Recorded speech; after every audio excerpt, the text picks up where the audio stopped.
하나님의 말씀 출애굽기 20장 12절. 하나님의 말씀 출애굽기 20장 12절 되겠습니다. 한 절이에요. 출애굽기 20장 12절 말씀. 내 부모를 공경하라. 그리하면 내 하나님 여호와가 내게 준 땅에서 내 생명이 길리라. 한 번 더 할게요. 내 부모를 공경하라. 그리하면 내 하나님 여호와가 내게 준 땅에서 내 생명이 길리라. 성경에서 예수님이 부모에 대한 그 사랑을 말씀해 줬거든요. 근데 이게 상충되는, 뭔가 좀 모순이 되는 것 같은 그런 말씀이 있습니다. 먼저 그것을 하나 짚고 부모 공경에 대해서 우리가 말씀을 듣고자 합니다. 오늘이 어버이 주일이잖아요. 그래서 이 말씀을 택한 것입니다. 예수님이 그 십자가에 못 박히러 예루살렘에 딱 올라가신 다음에 그 제사장들에 대해서, 그 바리새인들에 대해서 그들의 그 외식적인 모습을 비판한 게 있습니다. 그게 하나가 뭐냐면 이제 고르반이라는 거죠. 성경에서 보면은 너희가 하나님 앞에 예물을 드릴 때에 이렇게 그런 말이 나와요. 그래서 그게 레위기에 나오거든요. 그게 제사와 직결이 되는 거예요. 그 예물이 뭐냐? 고르반이라고 하는 거죠.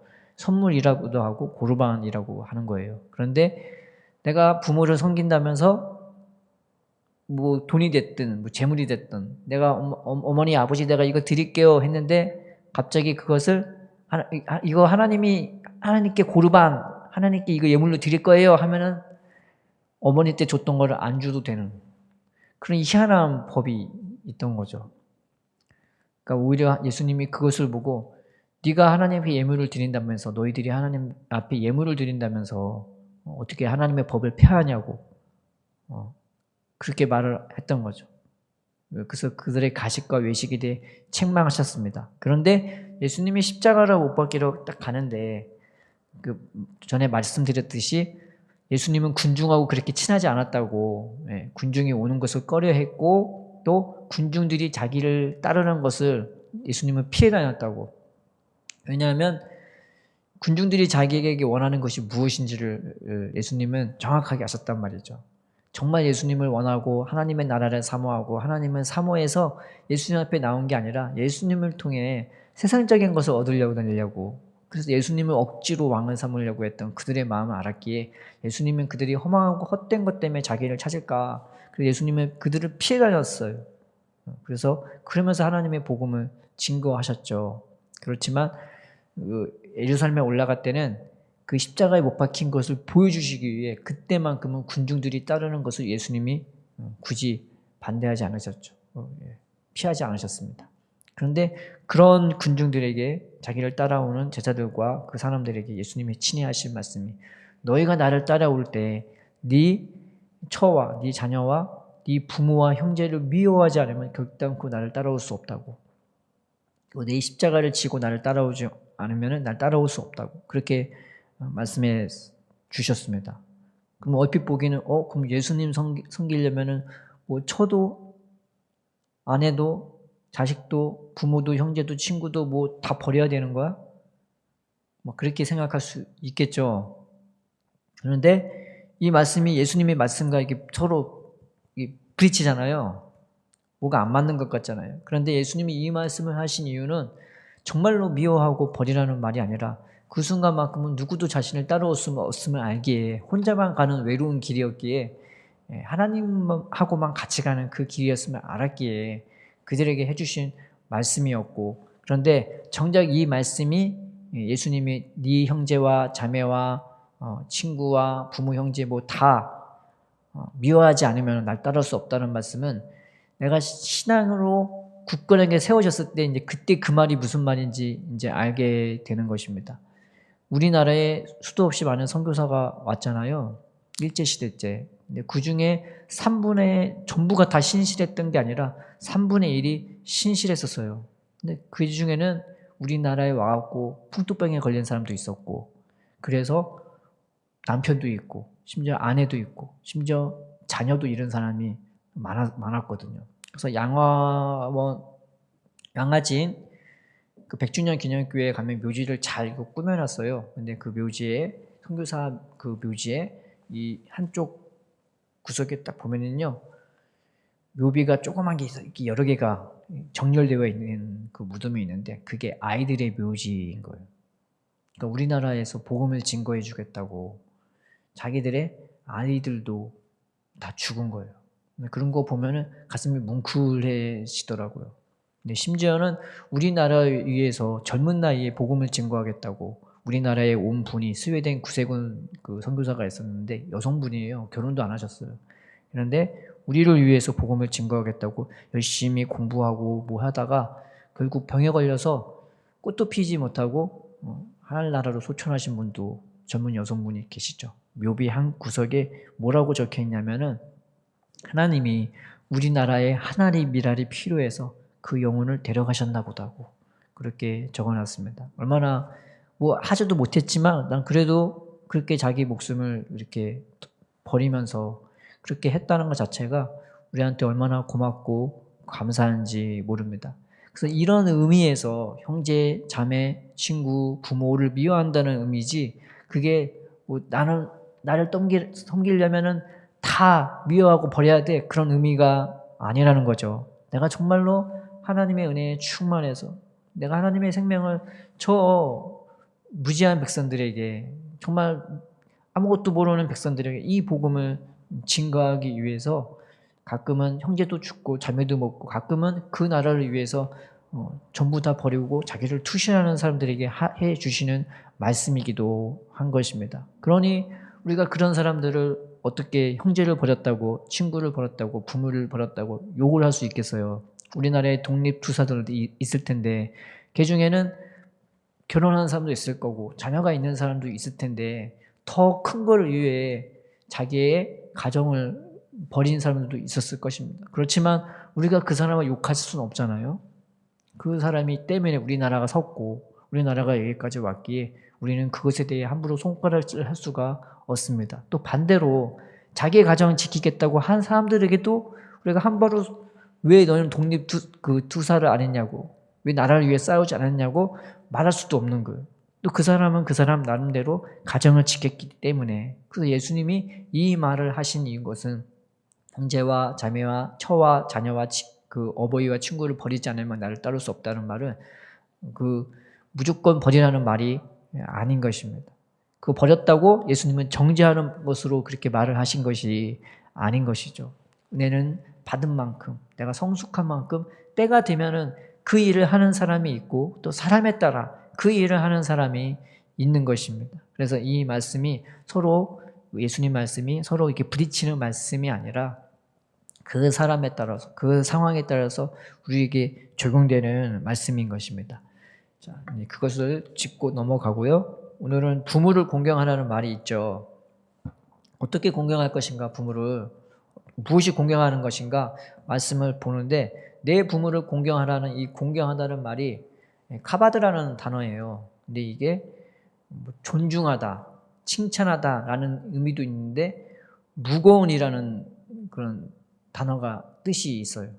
좀 잘 안 어울리는 것 같죠. 공경하다라는 말에 무겁다라는 말이 있다 그런 뜻이 있다는 게 근데 이 단어가 어디에서 쓰였냐면은 아브라함이 하나님의 말씀을 따라서 가나안에 들어왔는데 그 땅에 기근이 임했죠. 근데 그 기근이 심했대요. 그 심했다는 단어가 이 단어예요. 카바드라는 이 공경하다는 단어예요. 근데 그 말인즉슨 기근이 굉장히 무거웠던 거예요. 그걸 우리나라 말로는 심했다고 표현한 거예요. 조금 심한 게 아니라 아주 무겁고 심한 거를 이 카바드라는 단어로 표현한 겁니다. 내 부모를 공경하다는 말이 뭐냐? 내 부모의 사랑과 은혜가 나를 향해 베풀어준 사랑과 은혜가 그만큼 무겁다는 거예요. 내가 그걸 갚을 수 있는 게 아니에요. 우리는 내가 부모를 공경한다는 게 부모의 은혜를 갚는다고 생각을 해요. 근데 그거는 정신 나간 소리인 겁니다.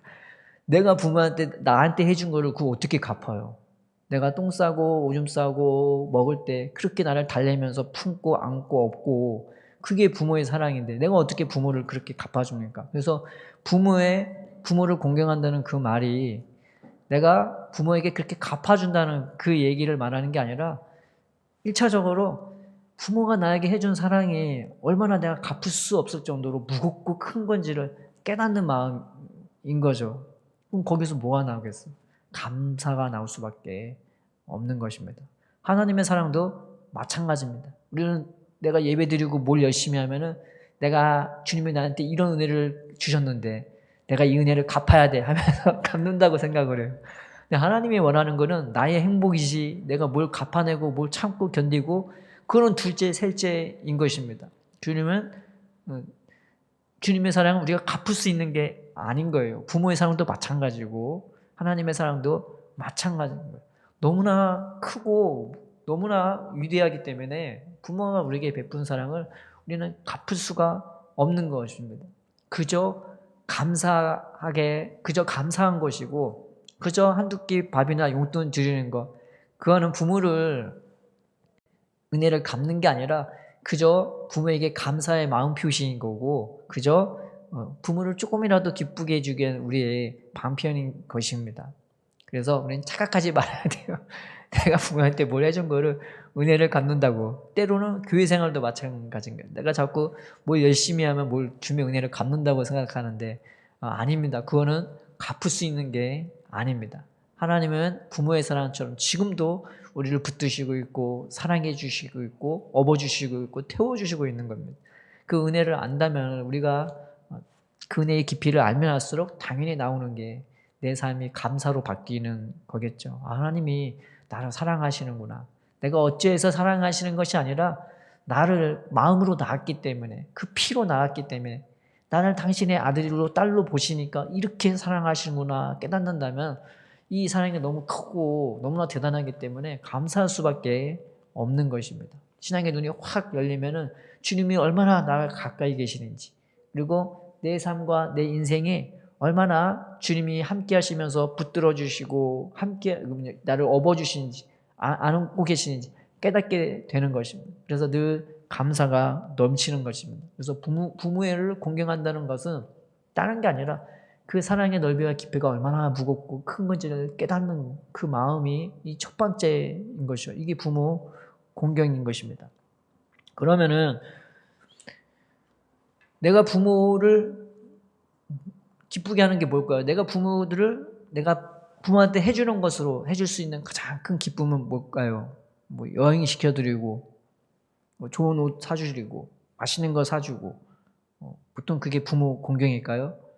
내가 무엇이 내 어머니 아버지를 가장 크게 기쁘게 할까? 근데 부모는요, 자기한테 뭘 해주는 거를 가장 좋아하는 게 아니라 내 사랑하는 아이가 이제 인간답게 살아가는 게 이게 부모한테 해주는 가장 큰 효도인 것입니다. 그게 부모 공경이에요. 마찬가지예요. 신앙생활도. 내가 하나님한테 뭘 해주는 게 하나님을 기쁘게 하는 게 아니라 내가 하나님 앞에서 이제는 사람답게 살아가고 이제는 바르게 서 있고 이제는 걱정이 안 될 정도로 바른 마음가짐, 바른 생각으로 굳건하게 그리고 은혜롭게 풍성하게 살아가는 게 하나님에 대한 가장 큰 효도인 것입니다. 그 마찬가지예요. 부모에게도. 내가 부모한테 뭘 해주는 게 그게 1차적인 그게 효도가 아니라 내가 이제는 부모가 걱정이 안 될 정도로 내가 든든하게 서 있어서 그 삶을 살아가는 게 부모에 대한 가장 큰 효도고 두 번째, 세 번째가 밥 사주고 옷 사주고 뭐 해주는 게 그게 두 번째, 세 번째예요. 근데 자녀가 잘 안 돼 있는데 자꾸 부모한테 뭘 해주려고 하면 부모한테는 그것도 걱정이 되는 겁니다. 그 너 안 해줘도 돼. 부모는 그렇게 얘기하죠.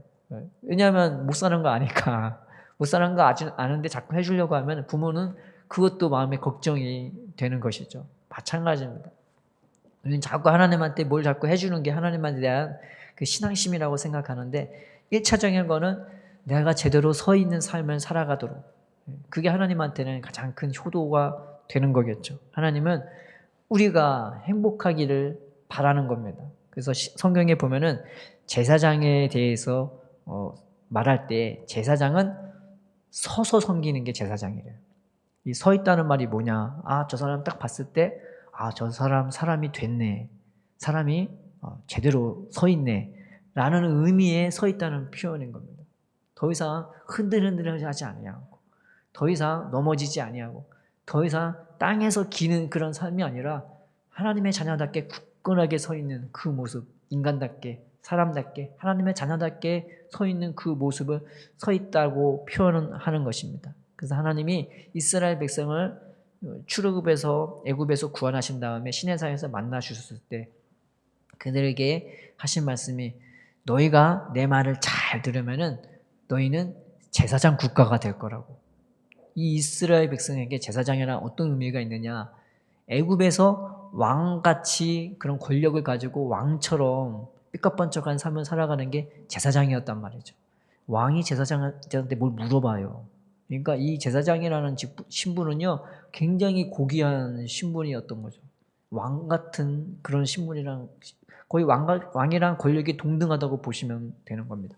근데 너희를 제사장 국가로 세워준다는 말은 그와 같은 고귀하고 아주 대단한 신분으로 만들어 주신다는 그 말씀이었기 때문에 그 말씀이 이 이스라엘 백성에게는 굉장히 놀라운 소망으로, 놀라운 희망으로, 놀라운 그런 기대감으로 들릴 수밖에 없는 거예요.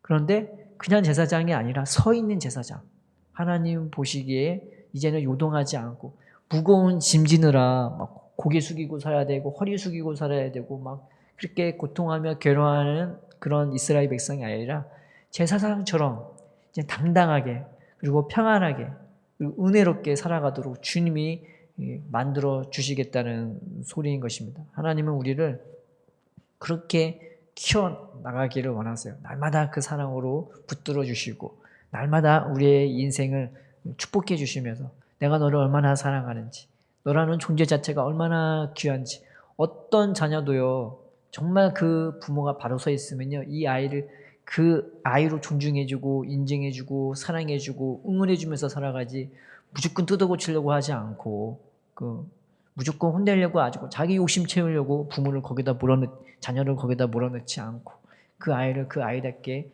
응원해주고 키워주시지 않겠습니까? 하나님은 오죽하겠습니까? 나를 그렇게 사랑하시고 아끼시고 내 존재 자체로 나를 귀하게 여기시는 분이신데, 나를 이 세상에 보낸 하나님이라면 내가 어떤 사람인지를 너무나 잘 아시겠죠. 나를 나답게 만들어 주시는 분이 하나님이십니다. 그래서 이게 내가 그 은혜를 잘 먹고 잘 크면요, 나도 모르게 그게 나를 세워줘서 나를 나답게 만들어주고 나로 믿음 안에 굳건히 서서 내가 갈 길을, 또 내가 쌓을 것도 쌓을 수 있고 그렇게 우리를 어른처럼 만들어 주는 것입니다.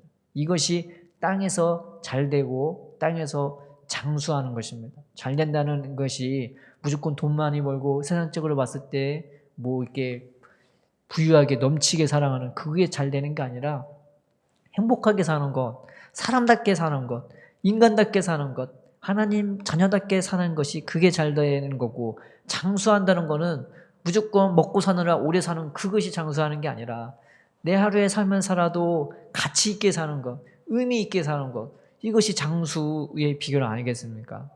우리가 하나님 은혜 받으면 하나님 무엇이 내가 하나님께 가장 큰 효도가 되는 것이냐면은 하나님 은혜로 말미암아 내 삶을 행복하게 살고 강건하게 살고 건강하게 살고 그리고 의미 있고 가치 있게 살아가는 것, 한 영혼을 하나님 사랑으로 대해줄 수 있고 그 영혼은 이렇게 살아 저렇게 살아가 아니라 저 영혼을 참아주고 기다려주고 배우면서 저 아이는 이렇구나, 이 아이는 이렇구나 그러면서 그 아이를 존중해주고 응원해주고 세워주는 삶이 그게 가치 있는 삶일 것입니다.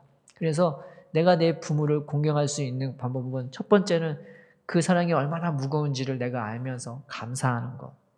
이게 첫 번째고, 두 번째는 내가 세워져 있는 거예요. 이게 부모에 대한 공경이 되는 거고, 세 번째는 뭐냐? 나도 부모가 되는 겁니다. 우리는 부모의 은혜를 갚을 수는 없어요. 그런데 부모가 될 수는 있습니다. 희한하죠? 내가 그렇게 부모가 나한테 한 것처럼 해줄 수는 없는데 희한하게 내 자녀는 부모가 나한테 했던 것처럼 해줄 수는 있는 거죠. 이게 하늘 나라의 참 신비인 것 같아요. 우리가 하나님의 은혜를 갚을 수는 없지만 하나님이 나에게 해준 것처럼 나도 누군가에게 그렇게 베풀어 줄 수는 있는 거죠.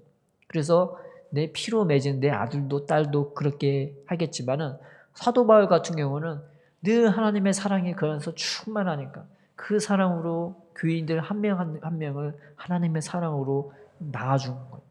그러니까 부모의 심령에 이 애끓는 마음이 있으니까 그 부모의 심령으로 그 영혼들을 위해서 울고 아파하고 애타하고 기도하고 저 영혼 하나님 군져달라고, 저 영혼 하나님 제대로 살게 해달라고, 그 마음으로 살았던 게 바로 사도 바울의 인생이었습니다. 그 사도 바울의 심령으로 살았던 게 바로 야곱인 거예요. 야곱이 자기의 아들이 팔려 나갔을 때부터 그 영혼이 위로를 받지 못했대요.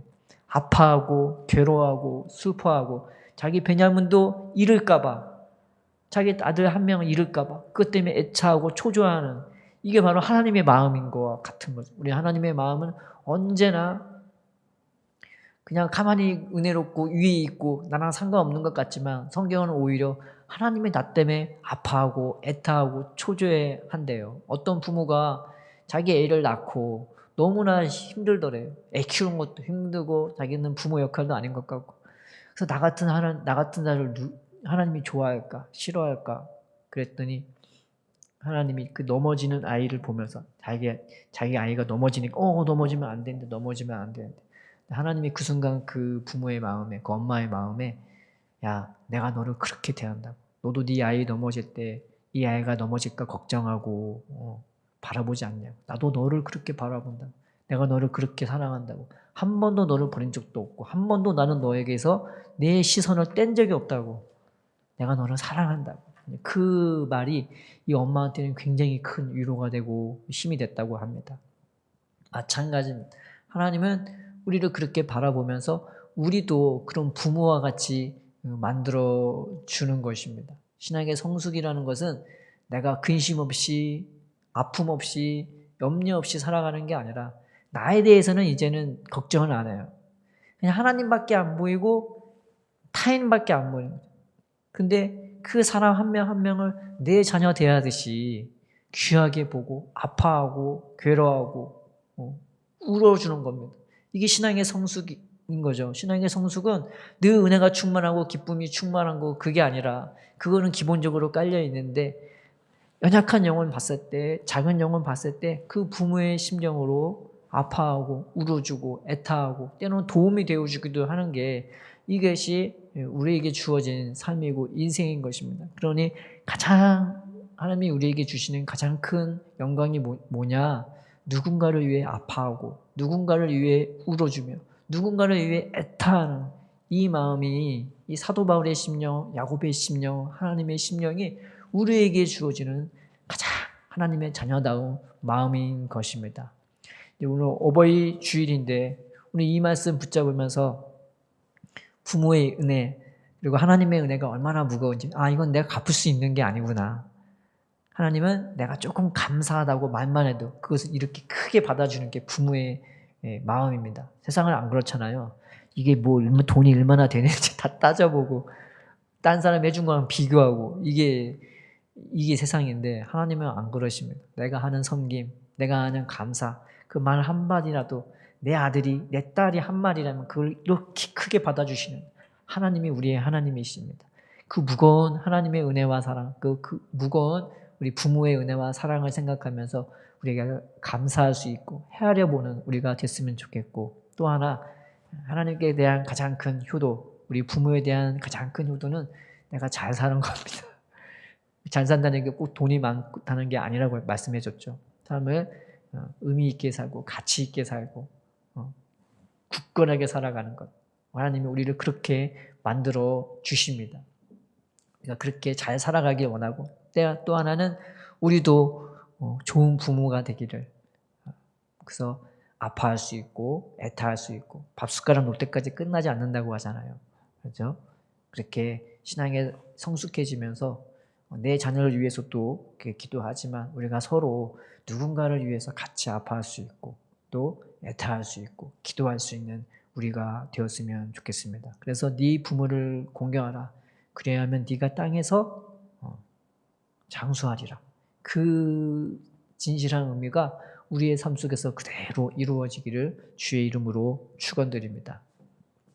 사랑의 하나님 아버지, 감사합니다. 하나님의 은혜가 얼마나 큰지, 얼마나 우리에게 무거운지 우리가 배웠습니다. 우리가 하루하루를 감사함으로 살게 하여 주옵시고, 그리고 우리가 제대로 서 있어서 그 은혜로 늘 기쁨으로 살아갈 수 있도록, 우리가 하나님 자녀답게, 나답게, 사람답게 살아갈 수 있도록 주님 축복하여 주옵시고, 또한 우리도 부모가 되어서 누군가를 품어주고 누군가를 위해 기도해주며 누군가를 위해 희생하고 헌신하며 울어주고 애타하는 우리가 될 수 있도록 우리의 삶을 복되고 거룩하게 하여 주시옵소서. 감사하며 예수님의 이름으로 기도드립니다. 아멘.